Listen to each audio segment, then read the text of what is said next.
अस्सलामुअलैकुम। आज हम आपको बताएंगे कि इमाम हुसैन रज़ियल्लाहु अन्हो ने अपनी और अपने ख़ानदान की कुर्बानी क्यों दी। हर साल करोड़ों मुसलमान इमाम हुसैन रज़ियल्लाहु अन्हो की शहादत का गम मनाते हैं, लेकिन सवाल ये है, क्या हमने कभी उस मकसद पर गौर किया जिसके लिए इमाम ने अपनी और अपने अहले बैत की कुर्बानी दी। ये महज यजीद जैसे शख्स का इक़्तिदार नहीं था जो इमाम को बेचैन कर गया, बल्कि इमाम हुसैन रज़ियल्लाहु अन्हो ने एक बड़ी तब्दीली को महसूस किया। इस्लामी रियासत का मिजाज, उसका दस्तूर, उसका मकसद बदल रहा था।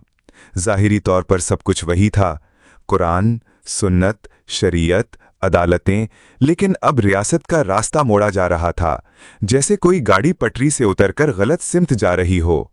इमाम हुसैन रज़ियल्लाहु अन्हो जानते थे कि अगर अभी खामोशी इख्तियार की गई तो कल दीन सिर्फ एक रस्म बन जाएगा और हक सिर्फ तारीख की किताबों में रह जाएगा।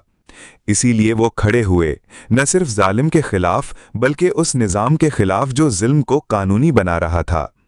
अगर हम हुसैन के गम में रोते हैं तो उनके पैगाम पर भी चलना होगा, वरना मातम बेमानी है और नारे खाली।